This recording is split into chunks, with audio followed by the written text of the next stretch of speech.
ನಮಸ್ಕಾರ. ಟಾಪ್ 30ಗೆ ಸ್ವಾಗತ. ನೀವು ನೋಡ್ತಾ ಇದ್ರಿ ಫ್ರೀಡಮ್ ಟಿವಿ. ಇದು ಜನಸಾಮಾನ್ಯರ ಚಾನೆಲ್.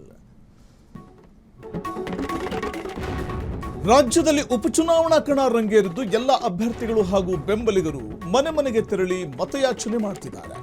ಈ ಚುನಾವಣೆಯಲ್ಲಿ ಬಿಜೆಪಿ ಅಭ್ಯರ್ಥಿ ವೀರಣ್ಣ ಚರಂತಿಮಠ್ ಸಹೋದರ ಮಲ್ಲಿಕಾರ್ಜುನ ಚರಂತಿಮಠ್ ಕಾಂಗ್ರೆಸ್ ಪಕ್ಷದ ಪರವಾಗಿ ಪ್ರಚಾರ ನಡೆಸುತ್ತಿದ್ದಾರೆ.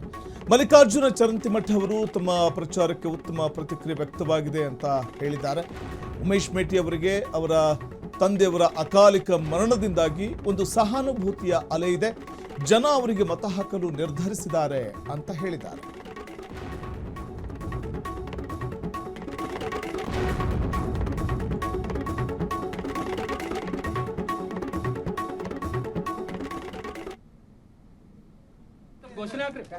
ಕಾಂಗ್ರೆಸ್ ಪಕ್ಷಕ್ಕೆ ಕಾಂಗ್ರೆಸ್ ಪಕ್ಷಕ್ಕೆ ಕಾಂಗ್ರೆಸ್ ಪಕ್ಷಕ್ಕೆ ಕಾಂಗ್ರೆಸ್ ಪಕ್ಷಕ್ಕೆ ಕಾಂಗ್ರೆಸ್ ಪಕ್ಷಕ್ಕೆ ಚಲೋ ಪೇಪರ್ ಕೊಡಕ್ಕೆ ಒಂದು ಹೊಡ್ರಿಪ್ಪ.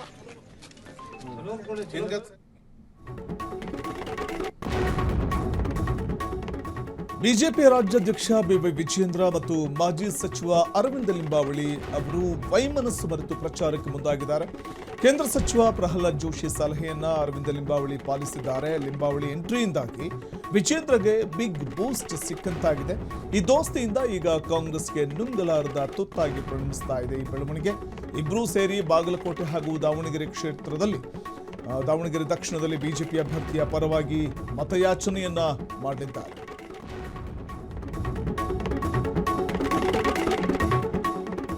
ಕಾಂಗ್ರೆಸ್ ಪಕ್ಷ ಈ ಉಪಚುನಾವಣೆ ಅಷ್ಟೇ ಅಲ್ಲ, 2028ರ ಚುನಾವಣೆಯಲ್ಲಿಯೂ ಮತ್ತೆ ಅಧಿಕಾರಕ್ಕೆ ಬರುತ್ತೆ ಅಂತ ಸಚಿವ ಎಂಬಿ ಪಾಟೀಲ್ ವಿಶ್ವಾಸ ವ್ಯಕ್ತಪಡಿಸಿದ್ದಾರೆ.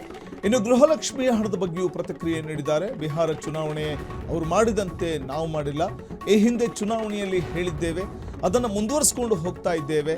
ಚುನಾವಣಾ ಆಯೋಗಕ್ಕೆ ಬಿಜೆಪಿ ಪಕ್ಷ ದೂರನ್ನ ನೀಡಲಿ, ಅದನ್ನ ನೋಡೋಣ ಅಂತ ಬಿಜೆಪಿ ವಿರುದ್ಧ ವಾಗ್ದಾಳಿ ನಡೆಸಿದ್ದಾರೆ.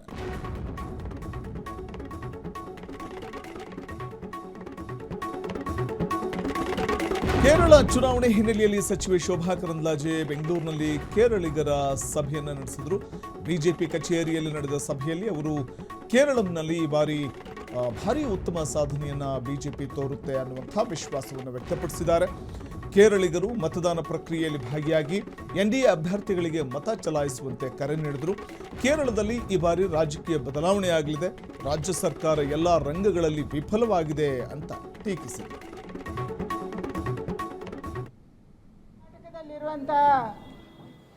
ಎಲ್ಲ ಮಲಯಾಳಿ ವೋಟರ್ಸಿಗೂ ಕೂಡ ನಾನು ಪ್ರಾರ್ಥನೆಯನ್ನು ಸಲ್ಲಿಸ್ತಾ ಇದ್ದೀನಿ.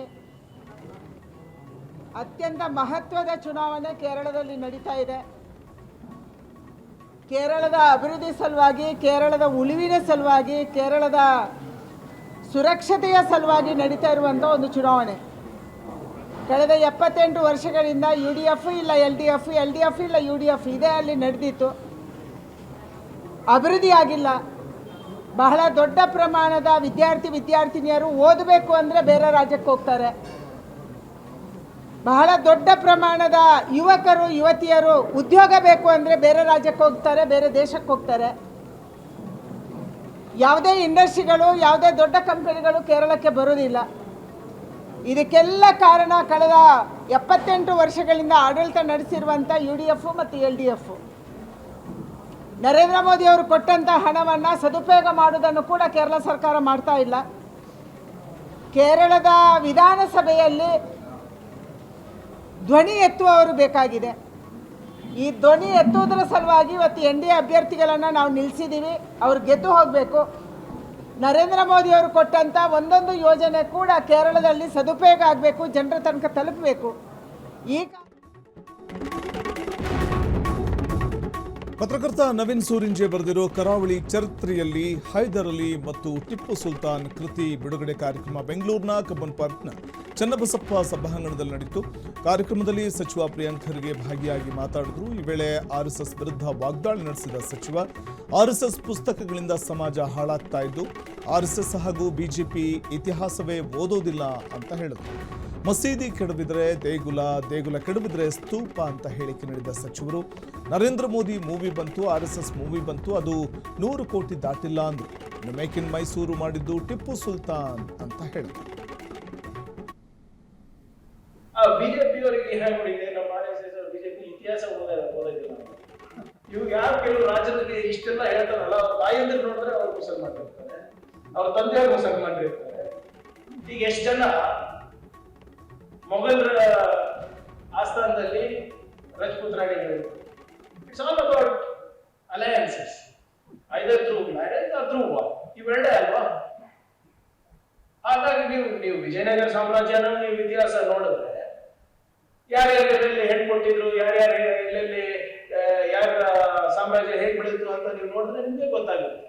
ಪ್ರಾಬ್ಲಮ್ ಏನಂದ್ರೆ ನಾವು ಸಮಯ ಕೊಟ್ಟು ಇತಿಹಾಸವನ್ನ ತಿಳ್ಕೊಳ್ಳಿಕ್ಕೆ ಪ್ರಯತ್ನ ಮಾಡೋದಿಲ್ಲ. ಈಗ ಬ್ರಿಟಿಷರ 200 ವರ್ಷದ ಕಾಲ ಇಲ್ಲಿ ನಮ್ಮನ್ನ ಆಳಿದ್ರು. ಇವ್ರ ವಿರುದ್ಧ ಟಿಪ್ಪು ಸುಲ್ತಾನ್ 4 ಮೈಸೂರು ಆಂಗ್ಲೋ ಮೈಸೂರು ವಾರ್ಸ್ ಮಾಡಿದ್ರು. ಅದು ನಿಜನಾ ಸುಳ್ಳ? ಯು ಕ್ಯಾನಾಟ್ ಟೇಕ್ ದಟ್ ಅವೇ. ಈಗ ಬ್ರಿಟಿಷರ ವಿರುದ್ಧ ಹೋರಾಟ ಮಾಡಿದವರು ಸ್ವತಂತ್ರ ಹೋರಾಟಗಾರರು. ವಿಜಯಪುರ ಶಾಸಕ ಬಸನಗೌಡ ಪಾಟೀಲ್ ಯತ್ನಾಳ್ ವಿರುದ್ಧ ಸಚಿವ MB ಪಾಟೀಲ್ ಕಿಡಿಕಾರಿದ್ದಾರೆ. ಯತ್ನಾಳ್ ಅವರ ತಲೆಗೆ ನಾಲಿಗೆಗೆ ಕನೆಕ್ಷನ್ನೇ ಇಲ್ಲ. ಪಾಕಿಸ್ತಾನದ ಬಗ್ಗೆ ಮಾತನಾಡುವ ಯತ್ನಾಳ್ ಹಿಂದೆ ನನ್ನ ಜೊತೆಗೆ ನಮಾಜ್ ಬಿದ್ದಿದ್ದಾರೆ. ಅಂದರೆ ಹಿಂದೆ JDS ಪಕ್ಷದಲ್ಲಿದ್ದಾಗ ನನ್ನ ಜೊತೆಗೆ ರಂಜಾನ್ ಹಬ್ಬದಲ್ಲಿ ನಮಾಜ್ ಮಾಡಿದ್ದಾರೆ, ಟಿಪ್ಪು ಸುಲ್ತಾನ್ ಕಾರ್ಯಕ್ರಮ ಮಾಡಿದ್ದಾರೆ. ಆವಾಗೆಲ್ಲ ಬೇಕಾಗಿತ್ತು. ನಾನು ಎಲ್ಲ ಜಾತಿ ಕಾರ್ಯಕ್ರಮಕ್ಕೆ ಹಿಂದಿನಿಂದಲೂ ಹೋಗ್ತಾ ಬರ್ತೇನೆ, ಅವರಂತೆ ನಾನು ಮಾಡಿಲ್ಲ ಅಂತ ಕಿಡಿಕಾರಿದ್ದಾರೆ. ಏನು ಕನೆಕ್ಷನ್ ಇಲ್ಲ, ಅವ್ರು ದಿನ ಕೊಡ್ತಾರೆ. ಮತ್ತೆ ಯತ್ನಾಳ್ ಯಾಕಪ್ಪ ಹಿಂದಕ್ಕೆ ಪಾಕಿಸ್ತಾನ ಹಿಂಗೆಲ್ಲ ಮಾತಾಡ್ತಾರಲ್ಲ, ಯತ್ನಾಳ್ ನನ್ನ ಕೂಡನೇ ನಮಾಜ್ ಬಿದ್ದಾರ. ನನ್ ಕೂಡನೇ ರಂಜಾನ್ದಾಗ ನನ್ ಕೂಡನೇ ಇವತ್ತು ನುಸ ಅವರು ಪ್ರಾರ್ಥನೆ ಮಾಡ್ಯಾರ. ನನ್ ಕೂಡನೇ, ಮತ್ತೆ ಬೇರೆ ಕೂಡ ಅಲ್ಲ. ನೆನ್ಪಾರಿದ್ರ ಅವಾಗ JDS ನಾಗಿದ್ರು ಅವಾಗ ಮುಸಲ್ಮಾನರು ಟೋಪಿ ಇವ್ರು ಹಾಕೊಂಡಿದ್ರಲ್ಲ, ಟೋಪಿ ಹಾಕೊಂಡಿದ್ರಲ್ಲ, ಟೋಪಿ ಹಾಕೊಂಡಿದ್ರು. ಟಿಪ್ಪು ಸುಲ್ತಾನ್ ಕಾರ್ಯಕ್ರಮ ಮಾಡ್ಯಾರ. ಇವ್ರು ಟಿಪ್ಪು ಸುಲ್ತಾನ್ ಬೈತಾರ. ನಾವ್ ಹಂಗಿಲ್ಲಪ್ಪ, ನಾವು 25 ವರ್ಷ ಕಳೆದ 25 ವರ್ಷ ಪ್ರತಿ ನಮ್ಮ ರಂಜಾನಕ್ಕೆ ನಾವು ಹೋಗಿನಿ, ಪ್ರಾರ್ಥನೆ ಸಲ್ಲಿಸಿದ್ವಿ. ನಮ್ ಬೌದ್ಧರಿಗೆ ಕದಾಗ ನಾ ಬೌದ್ಧ ವಿಹಾರ ನಾನೇ ಕಟ್ಕೊಟ್ಟಿನಿ ಬಿಜಾಪುರನಾಗ. ಜೈನರ ಕಾರ್ಯಕ್ರಮಕ್ಕೂ ಹೋಗ್ತೀವಿ, ಎಲ್ಲಾ ಕಾರ್ಯಕ್ರಮ ಹೋಗ್ತೀವಿ ನಾವು, ಎಲ್ಲಾ ಧರ್ಮದವ್ರದ್ದು ಇದು ಮಾಡ್ತೀವಿ. ಯತ್ನಾಳ್ ಅವ್ರ ಕೆಲಸ ಅಟ್ಟೆ ಪಾಕಿಸ್ತಾನ. ಈಗ ಅವಾಗ ನೀವು ನಮಾಜ್ ಬಿಡೋ ಟೈಮ್ನಾಗ ನೀವು ಟಿಪ್ಪು ಸುಲ್ತಾನ್ ಜಯಂತಿ ಮಾಡೋತ್ತಿಗೆ ಅವಾಗ ಅಲ್ಲ ಹೋಗಕ್ಕೆ ಬರ್ರಿ. ಈಗ ಸೊ ಬೇಡ್ರಿ ಇವೆಲ್ಲ ಸುಮ್ಮನೆ ಇದೆಲ್ಲ ಮಾಡಿ ಮಾತಾಡುವಂಥದ್ದು.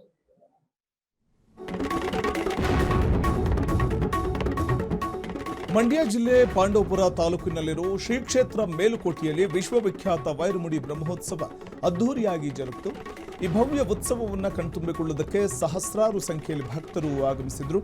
ಇನ್ನು ಅತ್ಯಾಚಾರ ಪ್ರಕರಣದಲ್ಲಿ ಜೈಲು ಸೇರಿರುವ ಮಾಜಿ ಸಂಸದ ಪ್ರಜ್ವಲ್ ರೇವಣ್ಣ ಪರವಾಗಿ ತಂದೆ HD ರೇವಣ್ಣ ವಿಶೇಷ ಪೂಜೆ ಸಲ್ಲಿಸಿದರು.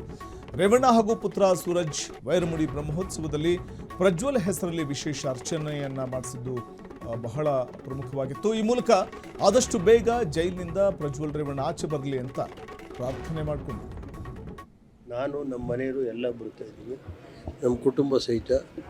ಇವತ್ತು ನಾನು 6 ಬಾರಿ ಶಾಸಕನಾಗಿ ಕೆಲಸ ಮಾಡಬೇಕಾಗಿದ್ದರೆ ಚಲುವರಾಯಸ್ವಾಮಿಯ ಅನುಗ್ರಹ ಇದೆ. ಮಹಾಲಕ್ಷ್ಮಿದು, ರಂಗನಾಥ ಸ್ವಾಮಿ, ನಮ್ಮ ಅರ್ಧಳ್ಳಿ ಈಶ್ವರ ಎಲ್ಲ ಇವತ್ತು ದೇವರ ಹತ್ರ ಬಂದು ರಾಜ್ಯದಲ್ಲಿ ಒಳ್ಳೆ ಮಳೆ ಬೆಳೆ ಆಗಿ ಜನ ಸಮೃದ್ಧಿಯಾಗಿರಬೇಕು, ನೆಮ್ಮದಿಯಾಗಿರಬೇಕು ಅನ್ನೋದು ಒಂದು ದೇವರ ಪ್ರಾರ್ಥನೆ ಮಾಡಿದ್ದೀನಿ. ಎಲ್ಲ ನಮ್ಮ ಪತ್ರಿಕಾ ಸ್ನೇಹಿತರು, ಎಲ್ಲ ಮಾಧ್ಯಮದವರು, ಎಲೆಕ್ಟ್ರಾನಿಕ್ ಮೀಡಿಯಾ ಇದ್ದಾರಲ್ಲ, ಅವ್ರ ಕುಟುಂಬನೂ ಚೆನ್ನಾಗಿರಬೇಕು. ಯುಗಾದಿ ಕಳೆದ ಮೇಲೆ ಹೊಸ ವರ್ಷ ಇವತ್ತು ವೈರಮುಡಿ ಉತ್ಸವ ನಡೀತಾ ಇದೆ. ಇದು ಒಂದು ಇತಿಹಾಸ, ವರ್ಷಕ್ಕೊಂದು ಸಾರಿ ಇತಿಹಾಸನ ಇದು ಯಾರೋ ಪುಣ್ಯಾತ್ಮರು ಮಹಾರಾಜರ ಕಾಲದಲ್ಲಿ ನಡೆಸ್ಕೊಂಡ್ಬಂದಿರುವಂಥ ಒಂದು ಇತಿಹಾಸ. ಇದನ್ನು ಮುಂದುವರಿಸ್ಕೊಂಡು ಹೋಗ್ತಾ ಇದೆ. ಇದೇ ರೀತಿ ಎಲ್ಲ ನಮ್ಮ ರಾಜ್ಯದ ಜನ, ರಾಷ್ಟ್ರದ ಜನ ಎಲ್ಲ ಸುಭಿಕ್ಷವಾಗಿರಲಿ ಅಂತೇಳಿ ಚಲುವರಾಯ ಸ್ವಾಮಿನ ಬೇಡಿದ್ದೀನಿ. ಮಹಾಲಕ್ಷ್ಮಿ ರಾಜ ಬೇರೆ ತಮಿಳುನಾಡು ಚುನಾವಣೆಗೆ ದಿನಗಣನೆ ಆರಂಭ ಆಗಿದೆ. ಏಪ್ರಿಲ್ 23ರಂದು ನಡೆಯಲಿರುವ ಚುನಾವಣೆಯಲ್ಲಿ ನಟ ದಳಪತಿ ವಿಜಯ್ 2 ಕ್ಷೇತ್ರಗಳಲ್ಲಿ ಸ್ಪರ್ಧೆ ಮಾಡುವುದಾಗಿ ಘೋಷಿಸಿದ್ದಾರೆ. ಜೊತೆಗೆ ತಮ್ಮ ಪಕ್ಷದ ಅಭ್ಯರ್ಥಿಗಳ ಪಟ್ಟಿಯನ್ನು ಕೂಡ ಬಿಡುಗಡೆ ಮಾಡಿದ್ದಾರೆ. ಸಿ ಜೋಸೆಫ್ ವಿಜಯ್ ಅವರು ಚೆನ್ನೈನ ಪೆರಂಬೂರು ಮತ್ತು ತಿರುಚಿರಾಪಳ್ಳಿ ಪೂರ್ವದಿಂದ ಸ್ಪರ್ಧಿಸುತ್ತಿದ್ದಾರೆ.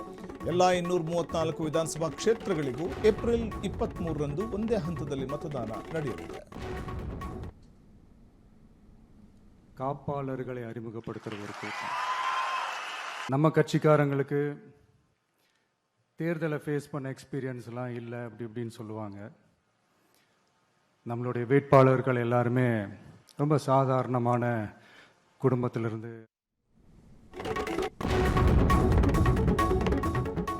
ಪರಪ್ಪನ ಅಗ್ರಹಾರ ಕೇಂದ್ರ ಕಾರಾಗೃಹದಲ್ಲಿ ಮೊಬೈಲ್ ಪತ್ತೆಯಾಗಿದೆ. ವಿಡಿಯೋದಲ್ಲಿ ಜೈಲಿನಲ್ಲಿ ಮೊಬೈಲ್, ಟಿವಿ ಹಾಗೂ ನೆಟ್ಫ್ಲಿಕ್ಸ್ನಂತಹ ಸೌಲಭ್ಯಗಳು ಇವೆ.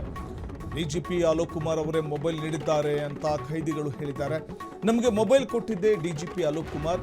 ನಾಳೆ IPL ಮ್ಯಾಚ್ ಇದೆ, ಈ ಸಲ ಕಪ್ ನಮ್ದೆ. ಜೈಲಲ್ಲಿ ಟಿವಿ, ಮೊಬೈಲ್ ಇದೆ, ನೆಟ್ಫ್ಲಿಕ್ಸ್ ಕೂಡ ಇದೆ. ಮೊಬೈಲ್ನ ಸಪ್ಲೈ ಮಾಡಿದ್ದೆ ಅಲೋಕ್ ಕುಮಾರ್ ಅಂತ ಖೈದಿಗಳು ವಿಡಿಯೋ ಮಾಡಿ ಹರಿಬಿಟ್ಟಿದ್ದಾರೆ. ಇದರ ಸತ್ಯಾಸತ್ಯತೆ ಬಗ್ಗೆ ತನಿಖೆ ಮುಂದುವರೆದಿದೆ.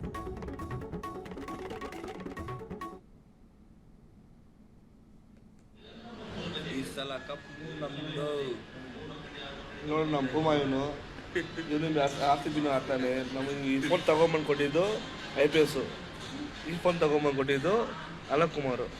DG ಇಲ್ಲಿ ಕಾಸು ಕೊಟ್ಟರೆ ಎಲ್ಲ ಸಿಗುತ್ತೆ. ಈ ಸಲ ಕಪ್ ನಮ್ದು ನೋಡಿ ನಮ್ಮ ಭೂಮಾಯವನು ಇವನು RCBನೂ ಆಡ್ತಾನೆ. ನಮಗೆ ಈ ಫೋನ್ ತಗೊಂಬಂದು ಕೊಟ್ಟಿದ್ದು IPS, ಈ ಫೋನ್ ತಗೊಂಬಂದು ಕೊಟ್ಟಿದ್ದು ಅಲೋಕ್ ಕುಮಾರ್. DG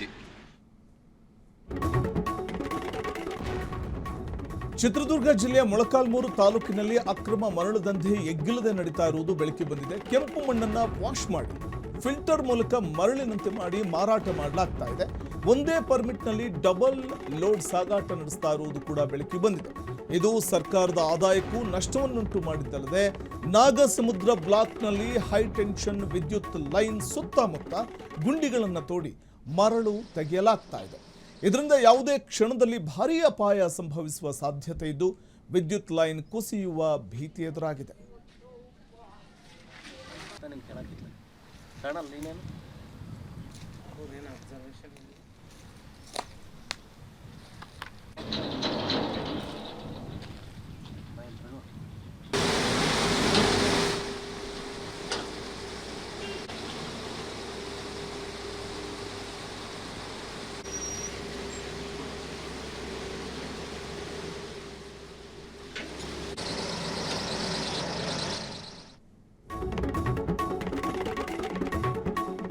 ಬೆಂಗಳೂರು ನಗರದಲ್ಲಿ ರೌಡಿ ಶೀಟರ್ ಮಚ್ಚು ಹಿಡಿದು ಡ್ಯಾನ್ಸ್ ಮಾಡಿದ ವಿಡಿಯೋ ವೈರಲ್ ಆದ ಹಿನ್ನೆಲೆಯಲ್ಲಿ 2 ಆರೋಪಿಗಳನ್ನು ಪೊಲೀಸರು ಬಂಧಿಸಿದ್ದಾರೆ.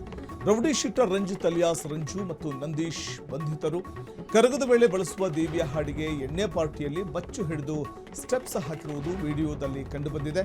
ಈ ವಿಡಿಯೋ ವೈರಲ್ ಆಗ್ತಾ ಇದ್ದ ಹಾಗೆ ಬ್ಯಾಟರಾಯನಪುರ ಪೊಲೀಸರು ಪ್ರಕರಣ ದಾಖಲಿಸಿಕೊಂಡಿದ್ದು ಕ್ರಮ ಕೈಗೊಂಡಿದ್ದಾರೆ. ಇದರ ಬಗ್ಗೆ ಪೊಲೀಸರು ಗಂಭೀರವಾಗಿ ಪರಿಗಣಿಸಿ 2ರನ್ನು ಬಂಧಿಸಿ ಜೈಲಿಗೆ ಕಳುಹಿಸಿದ್ದಾರೆ.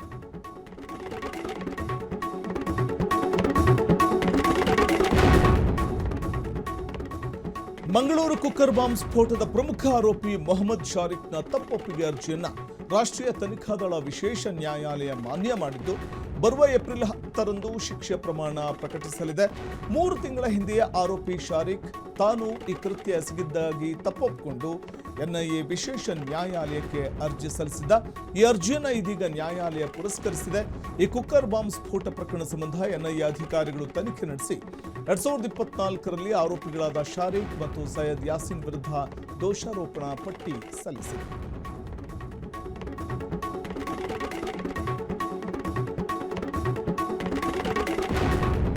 ಕೃಷಿ ಹೊಂಡಕ್ಕೆ ಈಜೋದಕ್ಕೆ ಅಂತ ಹೋಗಿದ್ದ 4 ಮಕ್ಕಳು ದಾರುಣವಾಗಿ ಅಂತ್ಯ ಕಂಡಿರುವ ಘಟನೆ ಯಾದಗಿರಿ ಜಿಲ್ಲೆಯ ಸುರಪುರ ತಾಲೂಕಿನ ನಗನೂರು ಗ್ರಾಮದಲ್ಲಿ ನಡೆದಿದೆ. ಕೃಷಿ ಹೊಂಡದ ನೀರಲ್ಲಿ ಮುಳುಗಿ ಕಿರಣ್, ಬಸಮ್ಮ, ಶರತ್, ಹನುಮೇಶ್ ಮೃತಪಟ್ಟಿದ್ದಾರೆ. ಕೃಷಿ ಹೊಂಡದಲ್ಲಿ ಈಜಲು ಹೋಗಿ 4 ಮಕ್ಕಳು ಜಲಸಮಾಧಿ ಆಗಿರುವ ವಿಷಯ ತಿಳಿದು ಪೋಷಕರು ಮತ್ತು ಸಂಬಂಧಿಕರು ತೀವ್ರ ಆಕ್ರಂದನಗೈದಿದ್ದಾರೆ. ಮೃತ ಮಕ್ಕಳೆಲ್ಲರೂ ತೀರಾ ಚಿಕ್ಕ ವಯಸ್ಸಿನವರಾಗಿದ್ದ ಕಾರಣ ಗ್ರಾಮದಲ್ಲಿ ಆಕ್ರಂದನ ಮುಗಿಲು ಮುಟ್ಟಿದೆ.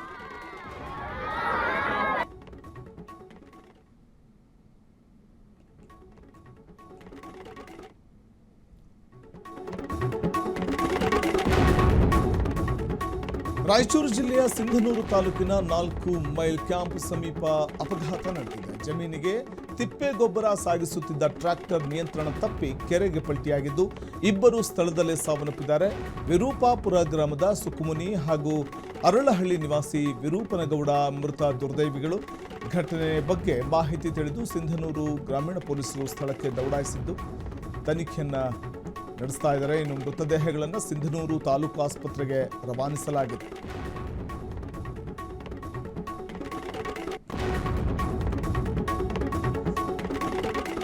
ಸಾಲಗಾರರ ಕಾಟ ತಾಳಲಾರದೆ ಒಂದೇ ಕುಟುಂಬದ 4 ಆತ್ಮಹತ್ಯೆಗೆ ಯತ್ನಿಸಿದ್ದು ಈ ಪೈಕಿ ಇಬ್ಬರು ಸಾವನ್ನಪ್ಪಿರುವ ಮನಕಲಕುವ ಘಟನೆ ಆನೇಕಲ್ ತಾಲೂಕಿನ ಅತ್ತಿಬೆಲೆ ಸಮೀಪದ ಮಲ್ಲೇನಹಳ್ಳಿಯಲ್ಲಿ ನಡೆದಿದೆ. ಆತ್ಮಹತ್ಯೆ ಮಾಡಿಕೊಳ್ಳುವುದಾಗಿ ವಿಡಿಯೋ ಮಾಡಿದ್ರು. ಸಾಲಗಾರರ ಕಾಟ ತಾಳಲಾರದೆ ಆತ್ಮಹತ್ಯೆ ಮಾಡಿಕೊಳ್ಳುವುದಾಗಿ ವಿಡಿಯೋ ಮಾಡಿ ಮೋಹನ್ ತನ್ನ ಸಂಬಂಧಿಕರಿಗೆ ಕಳುಹಿಸಿದ್ದ. ಬಳಿಕ ತಾಯಿ ಆಶಾ, ಅಕ್ಕ ವರ್ಷಿತಾ, ಅಕ್ಕನ ಮಗ ಮಯಾಂಕ್ ಕತ್ತು ಸೀಳಿ ಬಳಿಕ ತಾನೂ ಕತ್ತು ಸೀಳಿಕೊಂಡು ಆತ್ಮಹತ್ಯೆಗೆ ಯತ್ನಿಸಿದ್ದಾನೆ. ಘಟನೆಯಲ್ಲಿ ತಾಯಿ ಆಶಾ, ಅಕ್ಕ ವರ್ಷಿತಾ ಸ್ಥಳದಲ್ಲೇ ಮೃತಪಟ್ಟಿದ್ದಾರೆ.